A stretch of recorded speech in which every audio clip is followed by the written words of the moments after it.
வணக்கம். இது நம்ம ஏகேஎல் சமையல்.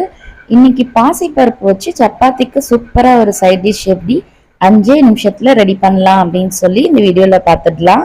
வீடியோ போறதுக்கு முன்னாடி நம்ம சேனலை இன்னும் சப்ஸ்கிரைப் பண்ணாதவங்க சப்ஸ்கிரைப் பண்ணிக்கோங்க, பெல் பட்டனையும் கிளிக் பண்ணிக்கோங்க. நான் இன்னைக்கு இந்த பாசிப்பருப்பு டால் செய்யறதுக்கு ஒரு 100 பாசிப்பருப்பு எடுத்து வச்சிருக்கேன். அதோட ஒரு பெரிய வெங்காயம், ஒரு பெரிய தக்காளி, ஒரு 4 பச்சை மிளகாய் எடுத்து வச்சிருக்கேன். பச்சை மிளகாய் நீங்க காரத்துக்கு ஏத்த மாதிரி எடுத்துக்கலாம். இது கூடவே தாளிக்கிறதுக்காக ஒரு துண்டு இஞ்சியை சின்ன சின்னதா கட் பண்ணி எடுத்து வச்சிருக்கேன். அதோட கருவேப்பிலை கொத்தமல்லியும் எடுத்து வச்சிருக்கேன். இப்போ நம்ம செய்யறதுக்கு ஆரம்பிச்சிடலாம். ஃபர்ஸ்ட் ஒரு குக்கர்ல நம்ம எடுத்திருக்க பாசிப்பருப்பை எடுத்து தண்ணி ஊற்றி நல்லா வாஷ் பண்ணிக்கலாம். பருப்பை நல்லா வாஷ் பண்ணதுக்கு அப்புறமே இது கூடவே வெங்காயம், தக்காளி எல்லாமே போட்டு நம்ம வேக வச்சுக்கலாம். இப்போ பருப்பு வாஷ் பண்ணியாச்சு. நம்ம எடுத்து வச்சிருக்க வெங்காயத்தை நான் நீல வாக்கில் கட் பண்ணி எடுத்து வச்சிருக்கேன். அதே போல பச்சை மிளகாவும் கட் பண்ணி எடுத்து வச்சிருக்கேன். தக்காளியும் நம்ம இது கூடவே சேர்த்துக்கலாம். தக்காளியும் நீல வாக்கில் கட் பண்ணி எடுத்து வச்சிருக்கேன். ஒரு வெங்காயம் ஒரு தக்காளி தான் நான் ஒரு பருப்புக்கு போடுறேன். நீங்க பருப்பு குவான்டிட்டிக்கு ஏற்ற மாதிரி வெங்காயம் தக்காளி அளவு எடுத்துக்கலாம். ஒரு 1/4 டீஸ்பூன் அளவு மஞ்சத்தூள் போட்டுக்கிறேன். பருப்பு கூடவே டாலுக்கு தேவையான உப்பையும் சேர்த்துக்கிறேன். இப்போ பருப்பு வேகிறதுக்கு தேவையான அளவு தண்ணி ஊற்றி நம்ம குக்கரை க்ளோஸ் பண்ணிடலாம். இது ரொம்பவுமே நமக்கு பருப்பு குழஞ்சி வரணும்னு அவசியம் இல்லை.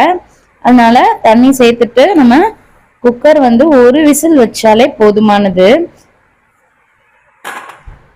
இப்போ ஸ்டவ்வை ஆன் பண்ணி பருப்பை வச்சு குக்கரை க்ளோஸ் பண்ணிடலாம். ஒரு விசில் மட்டும்தான் நான் வைக்க போறேன். நீங்களும் ஒரு விசிலே வச்சுக்கோங்க. ஏன்னா நமக்கு ரொம்பவும் குறைவா தேவைப்படாது. இது சப்பாத்திக்கு நமக்கு சைட் டிஷ்ஷா டாலா நம்ம தொட்டுக்கும் போது இது ரொம்ப குறைவா இருக்கணும்ன்ற அவசியம் இல்லை. இப்போ ஒரு விசில் வந்துருச்சு, வெயிட் விட்டுருச்சு. ஓப்பன் பண்ணி பார்க்குறோம். பாருங்க, பருப்பு நமக்கு தேவையான அளவு நல்லா வெந்துருச்சு. இது லைட்டா நம்ம கடைஞ்சி விட்டுக்கலாம். இப்போ நம்ம பருப்பை தாளிச்சிடலாம். பருப்பு தாளிக்கிறதுக்கு ஃபர்ஸ்ட் ஸ்டவ்ல ஒரு பேன் வச்சுக்கலாம். பேன் சூடானோன்னு அதில் தேவையான அளவு எண்ணெய் ஊற்றிக்கலாம். நான் இதோடவே ஒரு 1/2 ஸ்பூன் நெய்யும் கலந்துருக்கேன். எண்ணெயோட நீங்களும் ஒரு ஸ்பூன் இல்லை 1/2 ஸ்பூன் நெய் வேணா நம்ம கலந்துக்கலாம். அப்போ தான் டேஸ்ட் வைஸ் நமக்கு சூப்பராக கிடைக்கும். இப்போ ஒரு ஸ்பூன் கடுகு போட்டிருக்கேன். இதோட நம்ம ஏற்கனவே எடுத்து வச்சிருக்க கருவேப்பிலை இஞ்சையும் சேர்த்து தாளிச்சுக்கிறேன்.